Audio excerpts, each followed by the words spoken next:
আল্লাহর নবী রাসূল পাক সাল্লাল্লাহু আলাইহি ইসলামের নবুয়তের যে বৃক্ষ, এই নবুয়তের বৃক্ষের দুটি শাখা আছে, দুটি ডাল। একটা শাখার নাম হচ্ছে সাহাবায়ে কেরাম, আরেকটা শাখার নাম হচ্ছে আহলে বাইত। তো সাহাবায়ে কেরামকেও মানতে হবে, আহলে বাইতকেও মানতে হবে। সাহাবায়ে কেরাম এবং আহলে বাইত ইনারা ইসলামের একটা অংশ, ইনাদেরকে বাদ দিয়ে কোনোভাবে ইসলাম হবে না।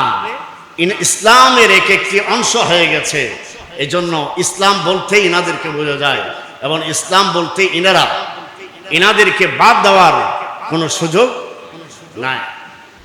রাসূল পাক সাল্লাল্লাহু আলাইহি সাল্লাম ইরশাদ করেন, লাকাদ তারাকতু ফীকুম আমরাইন লান তাদিল্লু মা তামাসসাকতুম বিহিমা কিতাবাল্লাহি ওয়া ইতরাতি।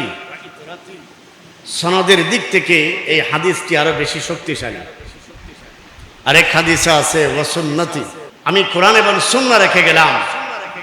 এই হাদিস এক হাদিসে এটা আছে, আবার যে হাদিসে আছে আমি কোরআন রেখে গেলাম তোমাদের মাঝে, আর আমার ইতরাত আমার বংশধর রেখে গেলাম।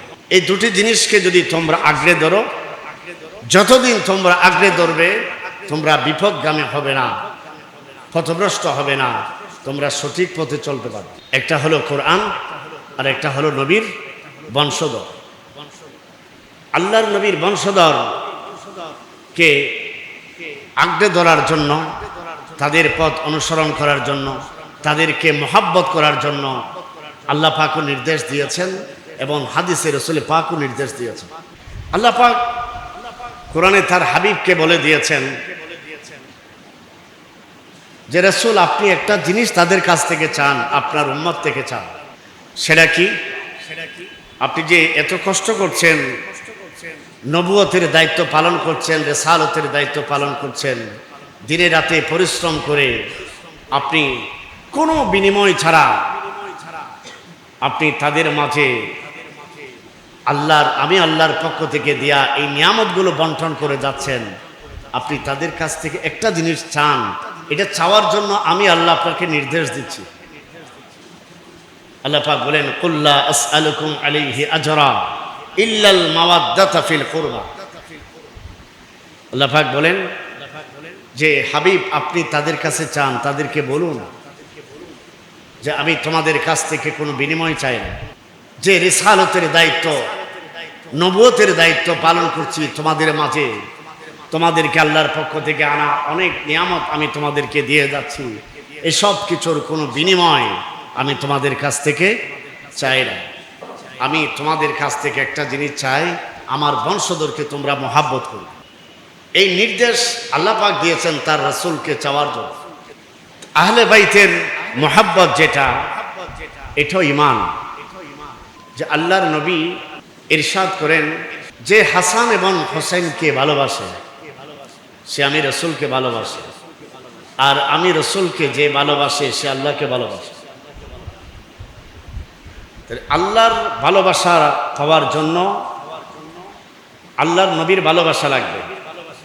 আল্লাহর নবীর ভালোবাসা পাওয়ার একটা রাস্তা আল্লাহর নবী দেখিয়ে দিলেন, সেটা হলো আহলে বাইতের ভালোবাসা, ইমামে হাসান এবং হোসাইনের ভালোবাসা। আল্লাহর নবী একদিন হাসান এবং হোসাইনকে হাতে ধরে হাঁটছিলেন। এক হাতে ইমাম হাসানকে ধরেছেন, আরেক হাতে ইমামে হোসাইনকে ধরেছেন। দুজনকে দুই হাতে ধরে আল্লাহর নবী পথ চলছে। আল্লাহর নবী তখন ইরশাদ করেছেন, মান আহাব্বাহুমা আদখালাহুল্লাহু জান্নাতান নাঈম। এই দুজনকে যারা মহাব্বত করবে আল্লাহ পাক তাদেরকে জান্নাত দান করবে। এরপরে আল্লাহর নবী আরো ইরশাদ করেন, হুসাইনুম মিন্নি ওয়া আনা মিন হুসাইন আহাব্বাল্লাহু মান আহাব্বা হুসাইন। হুসাইন আমার আর আমি হুসাইনের। আল্লাহর নবী ইরশাদ করেন, হুসাইন আমার আর আমি হুসাইনের। যে হোসেনকে মহাব্বত করে সে আমি রসুলকে মহাব্বত করে।